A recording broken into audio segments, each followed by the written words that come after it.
Hello সবাইকে স্বাগতম আমার ইউটিউব চ্যানেলে। গত ক্লাসে আমরা দেখেছিলাম কিভাবে জ্যাঙ্গো এনভায়রনমেন্ট সেট করতে হয়। আজকে আমরা দেখব কিভাবে সুপার ইউজার ক্রিয়েট করতে হয়। চলো দেরি না করে শুরু করা যাক। আমরা চলে আসবো আমাদের জ্যাঙ্গো ফোল্ডারে, যেটা গতকালকে ক্রিয়েট করেছিলাম। আসার পর আমরা ঠিক এই উপরের যে বার, এখানে একটা ক্লিক করব। সিলেক্ট হওয়ার পর আমরা লিখব সিএমডি, এন্টার। আমরা আমাদের কমান্ড এ চলে আসলাম। তো আমাদের যেতে হবে মাই এনভায়রনমেন্ট ফাইলে, সিডি মাই এনভায়রনমেন্ট লিখলে আমরা এনভায়রনমেন্ট ফোল্ডারে প্রবেশ করব। তারপরে আমাকে যেই কাজটা করতে হবে, আমি স্ক্রিপ্টস ফাইলে যাব।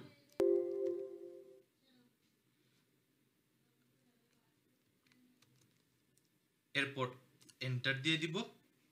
এরপর আমি অ্যাক্টিভেট লিখব। এর মানে হচ্ছে আমি আমার এনভায়রনমেন্ট ফাইলটাকে অ্যাক্টিভেট করে নিলাম। অ্যাক্টিভেট করার পর এখন আমাকে জ্যাঙ্গোটাকে ইনস্টল দিতে হবে। পিপ ইনস্টল জ্যাঙ্গো। সো ইনস্টল হচ্ছে, একটু টাইম নিবে। সো অলরেডি শেষ, প্রায় হ্যাঁ শেষ হয়ে গেছে। যখনই আমাদের জ্যাঙ্গোটা ইনস্টল হয়ে গেছে, এই যে আমার লাস্ট যেই নামটা থাকবে সেটা হচ্ছে আমার ফোল্ডার নাম। স্ক্রিপ্টস ফোল্ডার থেকে আমাকে জ্যাঙ্গো ফোল্ডারে আসতে হবে। ঠিক আছে, টু স্টেপ ব্যাক করার command CD dot dot slash dot dot. এর মানে হচ্ছে আমি টু স্টেপ ব্যাকে আসব। যারা এক স্টেপ ব্যাকে আসতে চাও তারা সিডি ডট ডট লিখে দিবা, দিয়ে এন্টার প্রেস করবা, তাহলে এক স্টেপ ব্যাকে চলে আসবা। ঠিক আছে, এখন আমি চলে যাব আমাদের প্রজেক্ট ফাইলে, মাই প্রজেক্ট ফাইল। এখানে গিয়ে আমি আমার সুপার ইউজারটা ক্রিয়েট করব। সুপার ইউজার ক্রিয়েট করার জন্য আমাকে লিখতে হবে Python manage dot PY create super user লিখে দিলাম। আচ্ছা, তো লেখার সাথে সাথে ম্যাক্সিমামের ক্ষেত্রে সুপার ইউজারটা ক্রিয়েট হতে চাবে না, এরকম সামথিং এরর অনেক কিছু লেখা আসবে। ঠিক আছে, তো এই এররটাকে সমাধান করার জন্য, সলভ করার জন্য আমাকে যেই কাজটা করতে হবে, আমাকে দুইটা এক্সট্রা কমান্ড লিখতে হবে। এক হচ্ছে python manage dot py make migrations, এটা লিখলাম। লেখার সাথে সাথে বলবে নো চেঞ্জেস ডিটেক্টেড। এরপর আমাকে যেই কাজটা করতে হবে, আরেকটা কমান্ড লিখতে হবে Python manage dot PY migrate. এটা লেখার সাথে সাথে আমার যে এররটা ছিল সেটা ফিক্সড হয়ে যাবে। এখন মেক মাইগ্রেশনস আর মাইগ্রেটস ফাইলটা কি?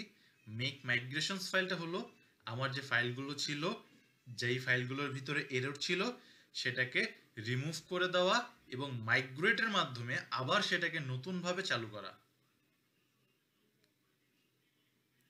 ঠিক আছে, এখন আমি যদি লিখি Python manage dot PY create super user, এখন লিখলে এখন সুন্দর মতো চলে আসবে। এই যে দেখো, সুপার ইউজার ক্রিয়েট করার জন্য আমার লেখাগুলো চলে আসতেছে। তো সুপার ইউজার ক্রিয়েট করে কি করব, ইউজার নেম কেন আসতেছে সেটা আরেকটু পরে ডেসক্রাইব করবো, বা আরেকটু পরে তোমরা বুঝতে পারবা। ঠিক আছে, তাহলে এখানে আমরা আমাদের একটা ইউজার নেম দিই। আমি দিলাম admin123, এন্টার। যদি তোমরা ইমেল দিতে চাও সেই ক্ষেত্রে ইমেলটা লিখে এন্টার প্রেস করে দিবা। আর যদি ব্ল্যাঙ্ক রাখতে চাও, অর্থাৎ যদি না দিতে চাও, সেক্ষেত্রে শুধু এন্টার প্রেস করে দিবা, তাহলেই হবে। একটা পাসওয়ার্ড দিয়ে দিবা। একটা জিনিস এখানে অনেকে কনফিউজড হবে, আমি কিন্তু পাসওয়ার্ড টাইপ করছি, কিন্তু তোমরা কিন্তু কেউ দেখতে পাচ্ছ না, আমিও দেখতে পাচ্ছি না। তো এই পাসওয়ার্ডটা দেখতে পাবা না, কিন্তু লেখা হয়ে গেছে। এন্টার দিলাম, পাসওয়ার্ড অ্যাগেইন। আমি যে পাসওয়ার্ডটা দিছিলাম সেটা আমি আবার দিয়ে দিচ্ছি। তো এখানে দেখো কিছু লেখা আসছে যে পাসওয়ার্ড ইজ টু শর্ট। এর মানে হচ্ছে আমি যে পাসওয়ার্ডটা দিছিলাম সেটা অনেক ছোট হয়ে গেছে। আমি দিছিলাম 1234, এই পাসওয়ার্ডটা দেওয়ার সাথে সাথে কি ছোট হয়ে গেছে। তোমরা একটু বড় পাসওয়ার্ড, একটু ভালো পাসওয়ার্ড দিবা, যেটা পাসওয়ার্ডের টার্মস অ্যান্ড কন্ডিশনকে ফিল আপ করবে। ঠিক আছে? তো আমি এই পাসওয়ার্ডটা নিয়ে আগাইতে চাচ্ছি, এই কারণে নিচে লেখা আসবে bypass password validation and create user anyway. পাসওয়ার্ডের কন্ডিশন ফিল আপ ছাড়াই ক্রিয়েট করে ফেলো। তাহলে আমি ইয়েস দিয়ে দিচ্ছি, এন্টার প্রেস করব। ওকে, তাহলে সুপার ইউজার ক্রিয়েটেড সাকসেসফুলি। এখন সুপার ইউজার যে সাকসেসফুলি ক্রিয়েট হয়েছে সেটা আমরা একটু দেখে আসি। ঠিক আছে, এখন আমরা আমাদের রান সার্ভারটাকে রান দিব। Python manage.py run server.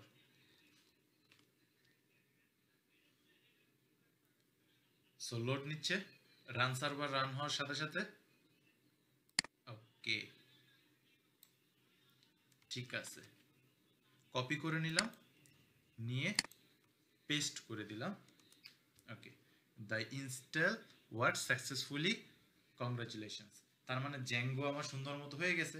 কিন্তু আমি যে ইউজার নেম আর পাসওয়ার্ডটা দিলাম সেটা কোথায় কাজে লাগবে, কেন কাজে লাগবে, আমি কিভাবে জ্যাঙ্গো সুপার ইউজার ক্রিয়েট করছি সেটা বুঝবো কিভাবে? তো সেটা বোঝার জন্য আমাকে যে কাজটা করতে হবে আমি একটু দেখাই দিই। এখানে এসে সিএমডি লিখলাম, অ্যান্ড আমি আমার কোড ভিএস কোডটা অন করব। তো ভিএস কোড অন করার জন্য আমাকে যে কমান্ডটা লিখতে হবে সেটা হচ্ছে কোড স্পেস ডট, লিখে এন্টার করব, আমার ভিএস কোড অন হয়ে যাবে। আমার ফাইল দুটো অন হয়ে গেছে। এই যে এখানে দেখতে পাবো জ্যাঙ্গো, অন করলে মাই এনভায়রনমেন্ট, মাই প্রজেক্ট। ঠিক আছে, মাই প্রজেক্টের ভিতরে আমরা যদি urls.py তে আসি, এখানে আসার পর দেখব যে পাথ, এই পাথ ফোল্ডারটার ভিতরে লেখা আছে অ্যাডমিন স্ল্যাশ। ঠিক আছে, অ্যাডমিন স্ল্যাশ, এই পাথ হচ্ছে একটা ইউআরএল এর শেষে এটা আমার লাগবে। এখন আমি একটু দেখাচ্ছি, এই যে আমরা একটা ইউআরএল কপি করে আনছিলাম আমাদের সার্ভারটা রান সার্ভারটা যে রান হচ্ছে কিনা দেখার জন্য, সেটার শেষে শুধু স্ল্যাশ অ্যাডমিন স্ল্যাশ লিখে দিলেই হয়ে যাবে। এই যে এখন আমার চালু হয়ে গেছে। কারো কারো এরকম আসবে, আর এখানে যদি আমি একটু নাইট মোড দেই সেক্ষেত্রে নাইট মোডে কনভার্ট হয়ে যাবে। ঠিক আছে, তো এখানে আমি আমার ইউজার নেম দিচ্ছি যেটা আমি লিখছিলাম অ্যাডমিন 123, পাসওয়ার্ডটা দিয়ে দিই 1234, লগ ইন।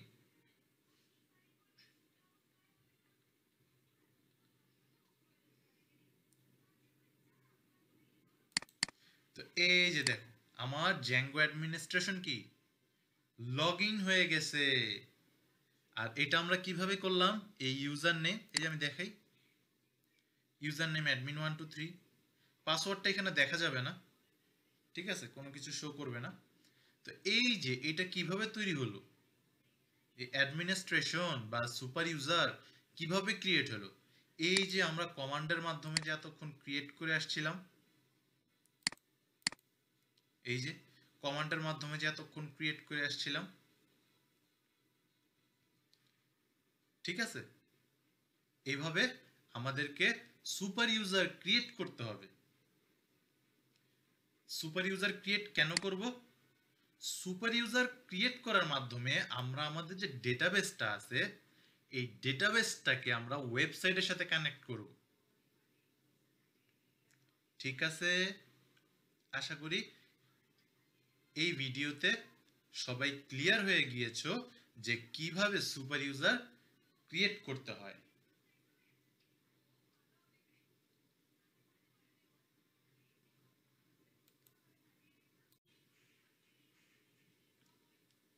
ওকে, আমরা আমাদের তো জ্যাঙ্গো সুপার ইউজার ক্রিয়েট করে ফেলেছি। এখন আমরা আমাদের এইচটিএমএল যে ফাইলটা আছে, আমাদের এইচটিএমএল যে কোডটা আছে, আমাদের যে ওয়েবসাইটটা আছে, সেটাকে আমরা কানেক্ট করব এটার সাথে। ঠিক আছে, চলো দেখা যাক। তো আমরা আমাদের ফাইলটাতে চলে আসব, মাই প্রজেক্ট ফাইল। এই ফোল্ডারে আমরা প্রবেশ করব। করার পর এখানে আমরা নতুন একটা ফোল্ডার ক্রিয়েট করব, নাম দেব টেমপ্লেট। আচ্ছা, তার আগে একটু দেখাই আসি, এটা ডিলিট করে দিই। ভিএস কোডে যে আমার অন ছিল, আমরা এখান থেকে setting.py তে চলে যাব। তো setting.py তে আসলে আমি লিখে ফেলাইছিলাম তো টেমপ্লেট, এই কারণে এটা ক্রিয়েট করে ফেলাইছি। এই যে যদি আমি ফোল্ডারটা ক্রিয়েট না করতাম তাহলে এখানে কিন্তু লেখা আসতো না টেমপ্লেটটা। যাই হোক, আমি সেম নেমই তৈরি করি আবার, টেমপ্লেট। Okay fine.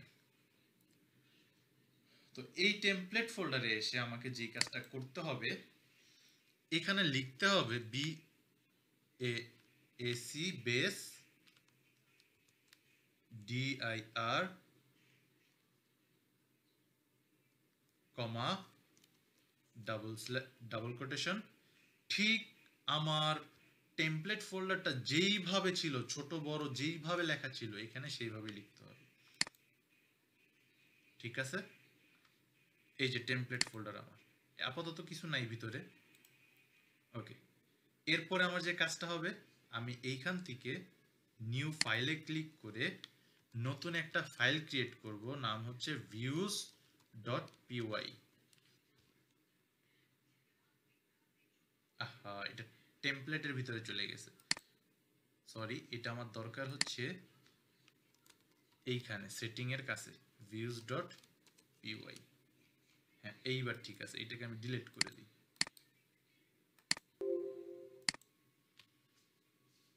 ওকে, তাহলে আমার এইখানে দরকার।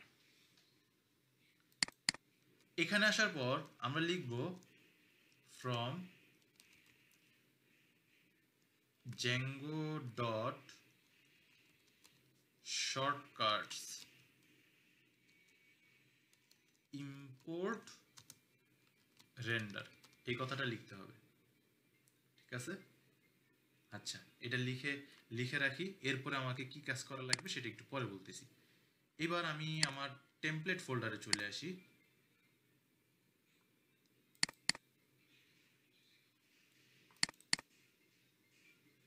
আচ্ছা, এই টেমপ্লেট ফোল্ডারে আমার আপাতত কিছু নাই। সো আমি আমার আগে একটা HTML ফাইল ক্রিয়েট করা ছিল, ওকে, এইটাকে আমি এই ফোল্ডারের ভিতরে নিয়ে আসব। ঠিক আছে, এটা ডিলিট করে দিই। ওকে, এখন ভিএস কোডে যাওয়ার পর এই যে দেখো টেমপ্লেটের ভিতরে আগে কিছু ছিল না, এখন homepage.html লেখাটা চলে আসছে। ঠিক আছে, এটা জাস্ট আমি নর্মালি একটা ক্রিয়েট করছিলাম। তো এখন আমরা এই ভিউজ ডটে চলে আসব। এখানে আমরা একটা ফাংশন বানাবো। এটার জন্য কিন্তু ওই যে প্রোগ্রামিং সম্পর্কে একটু মোটামুটি ধারণা থাকা লাগবে, না থাকলে কিন্তু এটা পারা যাবে না। সো আমি লিখলাম ডেফ, ফাংশনের নাম ঠিক আমার HTML ফাইলটা যেই নামে, আমি সেই নামে দিয়ে দিচ্ছি হোম পেজ, এরপর ফার্স্ট ব্র্যাকেটের ভিতরে রেফ ক্লোন,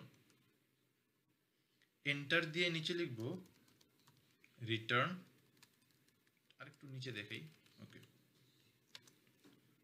রিটার্ন ref ref কমা, আচ্ছা রিটার্ন রেন্ডার, হ্যাঁ এখানে ইম্পোর্ট রেন্ডার, এখানে রিটার্ন রেন্ডার, আমি একটু লিখতে ভুলে গেছিলাম, রেন্ডার রেফ, আর এইখানে ঠিক এই যে HTML ফাইলটা যেই নামে আছে আমি একটু কপি করে নিই এখান থেকে, ওকে কপি করে নিলাম, নিয়ে ঠিক এইখানে বসায় দিলাম।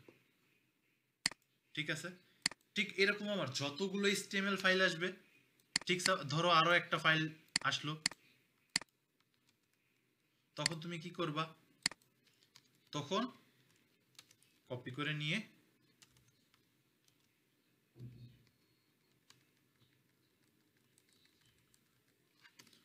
করে নিয়ে এখানে ওই ফাইলটার নাম দিয়ে দিবা, এখানে ওই ইউআরএলটা দিয়ে দিবা। ঠিক আছে, ফাইন। আচ্ছা আমি ইউআরএলটা দিছিলাম, হয়তো মুছে গেছে, HTML ফাইলের ইউআরএল, আচ্ছা আমি টাইপ করে দিই homepage.html, ফাইন। এরপর আমার ইউআরএল যে ফাইলটা আছে এখানে চলে আসব, আসার পর এইটার নিচে লিখতে হবে ফ্রম, এই যে আমরা এতক্ষণ HTML ফাইলটা নিয়েছি এটা কোত্থেকে নিয়েছি, my project from my project dot views, ওই যে ভিউসে ফাংশন তৈরি করছিলাম, my project dot views import করে দিব। কাকে ইম্পোর্ট করব, ওই যে আমার ফাংশনটার নেম, এই যে দেখো চলে আসছে হোম পেজ। ঠিক আছে,